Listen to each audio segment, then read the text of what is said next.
students breathe down your neck. That is the block party. Hudson finishes off Kentucky. Purdue gets to celebrate. They take down number 3. And the Boilers have done it. They advance to the Sweet 16 for the 5th. Welcome back to the Dig City Podcast. I'm Corey Palm. He's Dave Shondell, and we talk about all things Purdue volleyball, presented by Franciscan Health, the official medical provider of Purdue Athletics. Coach, been a busy week, and we turned the page very quickly as you guys get ready to welcome the Buckeyes in tonight. We'll talk a little bit about them and that matchup ahead. But first, I don't want to lose track of what was an extremely exciting and a very important week for your Boilermakers. Yeah, we came into this 4-match home stand with UCLA last Thursday, yep. And then, of course, the first Mackey match in a long time on Saturday. So there was a lot of hype around both those matches. And the match with UCLA was a real battle. Not surprising. They've got a really good team. Had an outside hitter, Leverett, that's a junior out of Atlanta, Georgia, that just put on a spectacular show that particular night. Really the best performance I've seen all season, whether it be on TV or across the net. That's saying something. There have been some real performances. It was unbelievable. Yeah. It was unbelievable. She was unstoppable. And some of that's on us, but most of that is on her, the way she played and the kind of athlete that she is. And so a great learning lesson for us, that we find out that if we can't figure out how to stop a particular player, it's going to be a really tough night. Yep. And, we were lucky we win at 15, maybe 11. 15-11. In the fifth set, and gave our fans a lot to look at. But a lot of people probably anticipated that maybe being a little shorter night. But UCLA right now, I think, is 9-8. What a great 9-8 team. Yeah. And I think they're in a position to make the NCAA tournament. Right now, they're probably a little bit maybe on the outside looking in. But they are a really good team. No real weaknesses on their roster. I thought maybe defensively they might be a little bit suspect, but they were not, certainly against us. So I know they feel like they have an uphill climb ahead of them to get into the tournament, but I like their team. I like their staff, and I feel pretty good that UCLA will continue to develop. They got some young players, so I expect them to get better. But really good match, I think, for the fans, and we had to tough it out for sure. Lost the first set 25-23, found yourself down 5 set points at 25-19, not a place you want to. 24-19. 24-19, my bad, yep. 24-19, you reel off 6 straight. There comes a point where there's only so much you can do as a coach to put your team in the right position. They got to go out and do it, and they did with the backs against the wall in that second set. And we've shown several times this year that we can make those comebacks. And fortunately, we did. You get down 2-0 to UCLA, you're in a lot of trouble. And I'm already kind of preparing a intermission speech, on what we need to do to try to get back in this thing. And right before my very eyes, we stormed back and blocked balls, put balls away, had some really good serving. They were in a tough rotation. That was one thing about UCLA. They had some really good rotations, and they had some rotations where they really had a hard time putting balls away. And fortunately, as that match came to a conclusion, they were in one of those tough rotations, and we kind of took advantage of it. Well, and it's so important to take advantage when you have that opportunity, too, because if you get them in a bad rotation and they somehow get a side out after a point, whole different night. Yeah. Taylor Anderson was phenomenal. 7 kills on 12 swings, just 1 error. Well, she absolutely took over set number 5. She did. 3 kills. And, she has not been somebody who likes to flex her muscle offensively, even though we're really pushing her to do so, because when we have a 6-foot 1-inch setter that is long and lanky and plays high above the net, one of the reasons is to score points offensively for you. And so we've been pushing her to do that, and she's starting to get more comfortable with that, which is a great thing. And she blocked balls, but she made a lot of great decisions. And really, set 5 was never in doubt. The rest of the match was, but set 5, I felt like we were in control from the very beginning. That's a situation where if she can put a couple matches like that on tape, give every team, give the Wisconsins of the world one more thing to prepare for, one more thing to worry about in their scout, it can really pay off, right? Well, yeah, I think you have to make it happen in that particular match. You like to have everything that you feel like you can do. You want to at least showcase it somewhere early in the match to make sure that the opponent can see what you're capable of doing. You want to get your middles involved early. You want to get your right side players involved early because you have to make sure they're not going to load up on particular people. And so that's all part of our plan, and that's something else Taylor is responsible for. Making sure that we do spread the wealth early and often. But also understand at certain times of the match, there's certain people we want to get the ball to based on the matchups that they have, and that will certainly be the case tonight when we play the Ohio State Buckeyes. Absolutely. A theme we're going to repeat here. We've already said it once. You had to turn the page from Thursday night's thriller. And we'll talk about alumni night and everything that went with that too in just a bit. But the Mackey match against IU is right around the corner. You got ready for that on Saturday. I know scheduling practices around Basketball Fan Day got a little difficult at times to get some time in Mackey. You guys went in there earlier in the week to make sure you were comfortable with that environment. Comfortable doesn't begin to describe how your team looked on Saturday night when the lights went on. Yeah, our team had been looking forward to that event for quite a while, ever since it was announced. I want to give our staff a lot of credit for that. You talk about turn the page. Well, that means, and Indiana played on a Wednesday. I think they were at Illinois. And we play on a Thursday, so we have a little less time to try to get ready. But John Klanick, who kind of composes our defensive plan, Michael Burrell, who puts together our offensive plan and also scouts opponents' servers. We have, Cat Jewell, who's, chirping in all the time on different things. And, Ben Catrone, who is our technology guy, puts together a lot of the information for our staff and our players. And I thought they did a masterful job. And I've been so impressed with what they've done this season in getting us ready to play matches. And now what I really like is our volleyball team is starting to respond to the plan, the game plan. Nice. They're listening, they're watching, they're coming in extra to watch more tape of what they're about to see. And I think that's made a real difference, ever since, we got maybe our third loss of the season, Penn State. We lost 3 out of 4 during one stretch. It was Kansas. At Kansas, we lost 3 2-point games to them, and one, we got beat 3-1. Played Creighton really tough. Those were a lot of 2-point games, but got beat. Then bounced back and beat Tulsa. But then we play Penn State back at home after being gone for a long time and just really embarrassed ourselves against them. But since then, the ability of our team to pay close attention to what's going on in the video room and on the floor when we're showing these different things has improved quite a bit. And so when you play a team that's got really good athletes like Ohio State tonight in particular, it's really important. Now, same thing happened, though, when we had to turn around and play Indiana. Right. And, Indiana is a team that has played really well most of the season this year, and it's a rivalry match, and sometimes emotions get high, so it's important that we find a way to get them to understand it's about the game plan, and it's about executing the game plan. And if you do that, you're going to put yourself in a position to win.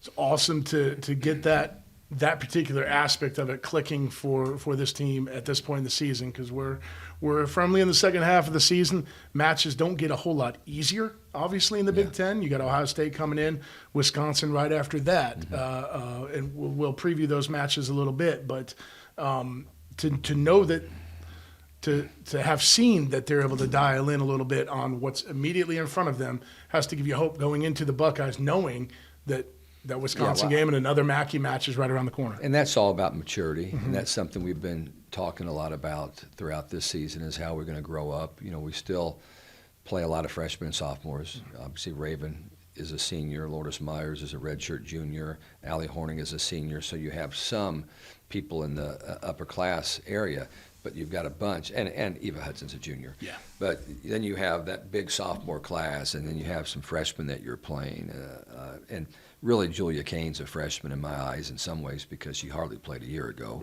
Right. So a lot of young people. But I think the most impressive thing for me was how we responded in front of 15,000 people, because that can go bad. You can. Even though it's your fans and it's your facility, it can go bad if the other team comes out and really hits you early, whatever it might be. And Indiana played their best early. That first set was about 11-11 before I think we started to pull away from them. But it would be silly not to just thank all the people involved in helping get this thing started, from our administration, Mike Babinski and company, who saw the rationale that, this would be a great idea to get back in Mackey at a time when there's volleyball is just exploding across the country. Our facilities people that did just such a great job. That just doesn't happen by itself. No, and you mentioned a lot of moving parts. We had the volleyball fan fest, or basketball fan fest, up until about 3 o'clock on that same day. And so we had to turn around, which is why we didn't have our TerraFlex floor in there. It was just going to be a logistic nightmare to try to get that in there. Now, we will have the floor in for our match with Wisconsin on Saturday on NBC TV. But the people there in facilities, the ushers, everybody just did a first-class job of making that happen. And for the fans that were there and maybe hadn't seen a lot of volleyball, because the biggest reason we want to do those matches is that 2,500 people can get into Holloway Gym. And we both know how many people want to get in there that can't. Yeah, absolutely. So here was an opportunity for a lot of these fans that may have saw their first Purdue volleyball match, or the first in a long time, and to go in there and put on a really good show for them from every standpoint, from the video boards to the, Carson on the PA is world class, and just everything that happened that particular night from a Purdue vantage point was amazing. And so many people need to be thanked. And I had our own players come up to me after the match and thank me. Okay, well, it wasn't me. Okay, I may have pushed the idea, but they were so thankful for the opportunity to play in that kind of environment, and hopefully, that this weekend we'll see a similar type crowd, which I think we will, and I think it will be an exciting match. I think so too. We'll put a bow on that one with Mackey match number 1. We'll preview the opponent for tonight against the Buckeyes and the Wisconsin Badgers right after the break. The Dig City podcast is brought to you by Franciscan Health, the official medical provider of Purdue Athletics. At Franciscan, we are inspiring health. Now back to the show. Ohio State Buckeyes come to Beelan Court tonight to take on our Boilermakers. Coach, the Buckeyes 1-7 in conference play, but 8-10 overall. This is a team that did some work in the non-conference and has just faced a murderer's row in the Big Ten. They've had a really tough conference schedule. This is a team over the course of history, I think Purdue's 47-46 with, so it's been pretty even, Steven. And this is a talented team. They've got 2 fifth-year kids that have been starting for 5 years. Riley Rader in the middle, and Emily Londot, and both have been all Big Ten. Yeah. Okay, those are 2 really, really good players. They're like 9th-year seniors. They've got other players back from a year ago that are also really solid players. They've had some injuries during the course of the season. They're right now their best outside hitter is a freshman out of Washington D.C., kid named Selman, that did not play during most of the preseason. I don't think she played until the Big Ten season started. She's a 6'4" bomber on the outside. She had 27 kills against Penn State. You talk about their 1-6 record, yet they're up 13-11 in the 5th set against Penn State, who's ranked 3rd in the country. And they let that one slip away from them. They fought hard, because I watched it. They fought very, very hard, but they lost that. But Selman had 27 kills in that match. So they got her. They got Londot, who's just been a fixture for many, many years. I think she was the freshman of the year her freshman year, and then just been all Big Ten, All-American, I think, every year since then. And so that's kind of a starting point. But they got Rader in the middle, who's quick off the floor, has a lot of different shots that she hits. They've got a kid that was highly recruited in the other middle spot, who's a sophomore now, Brandaway, that also can score points, likes to go behind a lot. The other left side spot has been a work in progress, because the person who started the season there, kid out of Chicago, Egan, is out right now with an injury, so they're playing another left side / DS, kind of a Allie Horning, Brittany Dildine, Kelly Miller kind of player, which is pretty good company, by the way. Even if you're not as tall as you like to be hitting in the Big Ten, but she takes a really good chop at it. And we don't know if Egan will be back tonight or not, but we're expecting kind of the same match we saw them play against Penn State. That's how we're preparing for them, is expecting the very, very best. But as you mentioned, their schedule's been dynamite. You don't look at it and feel like, wow, they really dropped the ball there. They've been playing really, really good teams. They lost in 5 at USC, kind of in a position to win. They lost in 5 against Penn State. The match that they did not play real well in my opinion, was when they were at Indiana, and Indiana punched them in the mouth. I mean, they beat them 3-1 at Indiana, and that was a little bit of a surprise, at least the score in the game scores. So they'll come over here ready to play. As I mentioned, it's been a real good rivalry between the two schools, and as long as I've been here, nothing's been easy against them, and I know it won't be tonight. And we'll be happy if we get out of there with a win. That's for sure. Need that midweek. We know midweek games are sometimes tough. 7:00 start live on the Big Ten Network. If you're one of the sold-out season ticket holders or one of the ticket holders for tonight's game, get there, be loud. We can't just have great home crowds at Mackey. We've got great home crowds at Beeland Court as well, and you want them from first serve. And you mentioned that the midweek matches sometimes are a little more difficult because a lot of our season ticket people are coming from Chicago and Indianapolis and across the 4 or 5 state area. And it's tough for them to get here on a Wednesday, even if you are playing a school like Ohio State, who has that kind of a reputation. So I noticed that there are some tickets up on StubHub. I wish that they weren't. I wish they were all being already used and locked in and had people chomping at the bit to be here. But they're reasonably priced at this point. And so I hope that we will get a chance to fill those. I know the block party. I've had conversations with them already this week. I know that they will be at their best, as they always are. And what an incredible scene it was on Saturday to see that many students rocking and rolling in Mackey Arena. I mean, that was unbelievable. And, obviously we can't get that many in to the seats there at Holloway, but we're counting on them, as always, to set the tone. Then, like you said, nice to have a midweek Wednesday match, an extra day to prepare for Wisconsin, who comes in here on Saturday afternoon. That's a 3:30 start live on NBC. If you don't have one of the 14,800 tickets to get into Mackey, that's going to be another great atmosphere. Should be another great match. It's your 6th top 10 matchup this season, which is pretty impressive at this point in the year.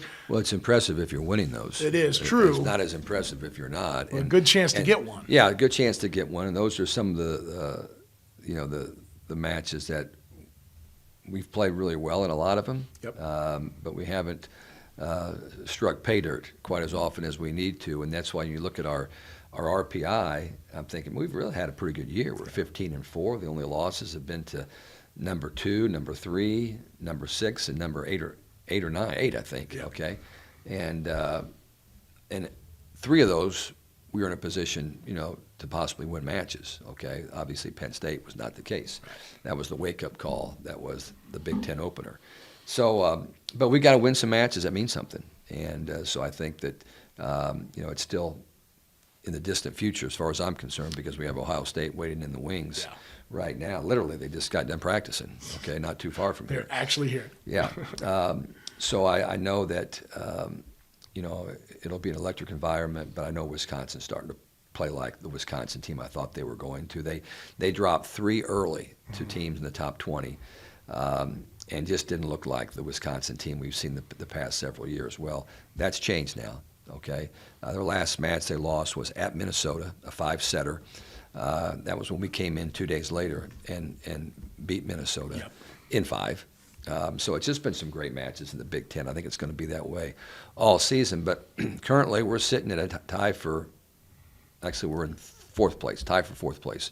You've got Nebraska and Penn State unbeaten in the Big Ten. You've got Wisconsin with just the 1 loss to Minnesota, and then you have, I think, 2 or 3 teams, us, maybe SC and somebody else. SC and Oregon are all 3 6-2. Sitting at 6 and 2, and it just goes to tell you it's going to be harder to finish higher. It is in the Big Ten nowadays. It just is. I don't know if everybody really thought that much about it, when these teams came in. But life is tougher, but it's also more exciting. Yep. And, if you want to be the best, you got to play the best. That's true. And we're doing a lot of that. You talk about Wisconsin. They lost that 5-setter at Minnesota to open Big Ten play.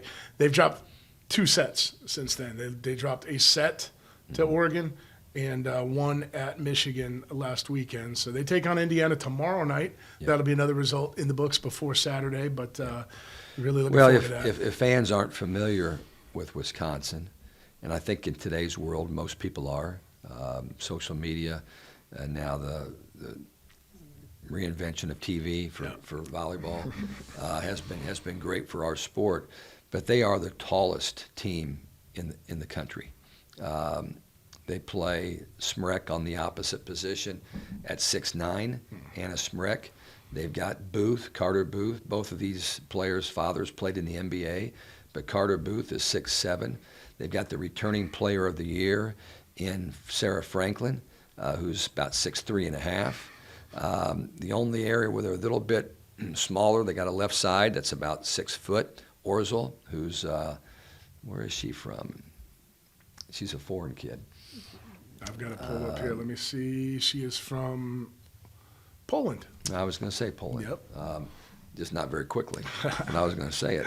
And then their setter is a freshman out of California that was a highly, highly recruited player and doing a nice job for him. And then they're splitting time in that other middle spot between Crawford and Robinson.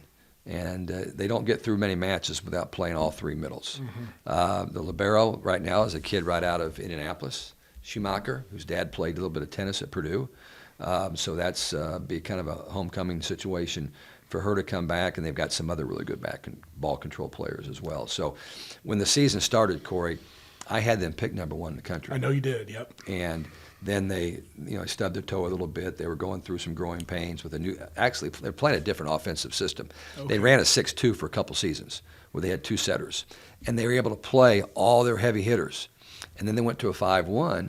Well, then that setter's going to be in the front row in one of those 6 spots. Yeah. So that's why you've got 3 people rotating in that one middle spot, because Robinson has been just a beast on the right side. Well, now she's not playing much right side because Smrek at 6'9" is hard to replace. You can't put her on the bench. And so it kind of changed the way they had to go about doing things, and I just think it took Chef and company a little bit of time to kind of get their feet on the ground and moving in the right direction. But they clearly are right now. I've watched some of their matches from the past weekend. They went 3-1 over Oregon, who's an athletic and talented team, and then went to Michigan and played probably the surprise team in the league right now, the Wolverines, and they beat them 3-1. And a couple of those sets were really, really hotly contested. But this is a Wisconsin team, and again, I'm starting to move them up even more in my poll, because you just know you can't base it on how they were in the first 3 weeks of the season. Right. You got to base it on how they are right now. And I don't think anybody want to play them at tournament time. No doubt. You mentioned the first 3 weeks. It was Louisville, Texas, and Stanford, all top 6 ranked when they played them. Yeah.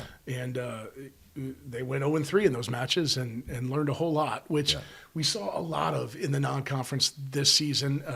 Teams challenging themselves and taking losses. And we saw it last year with Ohio State. They challenged themselves in the non-conference and maybe took a few too many losses, ended up paying for it. They lost too many people from the team that they had to really try to do that and be successful with it, where Wisconsin's going to finish up in a pretty good spot. Let's talk one last thing before we get you out of here, Coach. It was Alumni Day Thursday night. You guys had a great group back. Just talk about what it means to see so many former players come back and really get some love from this program. Yeah, it was perfect timing. And Carrie Gurnell, our supervisor of operations, is an alumni, by the way, and she puts a lot of emphasis in trying to get as many of our players to embrace that day as possible. We had, I think, around 40 players return. And what a perfect night to do it. I mean, I think they were in hog heaven to come back and see what they helped build at Purdue University and see how the fans, come out in that kind of a number, and then to play your rival as well, that they can remember those moments, I'm sure, like they were yesterday, because I know I can. And they were coming from all different areas, from the Cara Dewey era to the Frizzell, to the Halsmeyer, and of course many from the past 22 years as well. But I got a chance to go over to the J9 Center before the match, where they were having their whatever you would call that. Reception. Reception would be a good word for it, to be honest with you. Reception. And got a chance to talk to them, and it was just a great scene. We've actually got a lot of them coming back this Saturday as well. So it's a great time to be a Boilermaker in our sport, and I think good things are coming for us. And as I may have mentioned to you last week in our show, can't remember exactly what we talked about. I'm sure that you probably do. We've slept since then, so I'm not sure. This is a process. Yeah. And we don't want to get caught up in any one particular set or play or win or loss. This is about us continuing to get better. I actually talked to a Big Ten coach, and he was talking about, how you're going to win, what you got to do to win the Big Ten and how much losses matter. And I say, we're focused on one thing, getting ready for the NCAA tournament. I know that may not sound the way that some people would like it, but I think if you want to focus on every single win and loss that you're going to have, that's going to fry some of your athletes. Absolutely, yeah. And we still focus really hard on every match, but we do it one at a time. We focus on one match at a time, and we're focusing on how we get better. What do we have to do how do we have to play well to beat this particular team, and what do we need to do in practice to get better all the time? And I look at our serve receive, for example, right about the time we got hammered in the head by Penn State. Our passing was so sloppy, so undisciplined, so careless. Yeah. And that was an opportunity for me to lower the boom, okay, and say, hey, we're not going through the motions anymore in pass training like what I've been watching in practice. And I've been watching it from a distance because I'm over there doing set training with the setters, watching kind of what's going on, and I'm watching, and then I'm in team play. It was just sloppy play, and then sometimes it takes a moment like that where on your home court, after being gone for 3 weeks, somebody just hammers you, pounds you, beats the crap out of you. And then all of a sudden now you're in a position where you can get people's attention. And that ended up being a pretty significant time for this group. But our passing went from where out of 18 teams, we were like 13th or 14th in the league, to now we've jumped up to where we're about 7th. Okay. Not where we want to be, but we weren't very good for a while. So you just can't all of a sudden, when you average that out, all of a sudden become really good. But I really like the way that we're passing the ball right now. That has become gone from a weakness to a strength. Serving is another very important thing, and we've been a little bit up and down with that. But I think that we're getting the idea, and the focus is on the serving. So, again, it's the process. It's not always about, all right, are you going to win every single match? Right. Okay. Right now, there are 2 undefeated teams. I still don't believe there's any way anybody's going undefeated in this league. Agreed. I think Nebraska has proven they got a shot at it. They won that 5-setter. They won a 5-setter against us. Against us, yep. Penn State wins a 5-setter at Ohio State, which both opponents had match point. Yep. So I still think that it'll be difficult to go undefeated in this league. At some point, they got to play each other too. Yeah, and that will be really pretty soon, I think. Yeah. So anyway, yeah. Well, good luck this evening against the Buckeyes, and Saturday against the Badgers, of course. Can't wait to see another awesome environment, both in Holloway Gym and in Mackey Arena. Well, last 2 matches at home for a while. Homestand, yep. I think the next week we go out east to Maryland and Rutgers on the road, which is never a lot of fun going to either one of those places. So we want to take advantage of the opportunities we have here on 2 different home boards, Holloway and then in Mackey, and we hope that we have another great crowd and that we can play as well as we play against Indiana. Well, that'll be a ton of fun to watch for sure. Now, boiler up.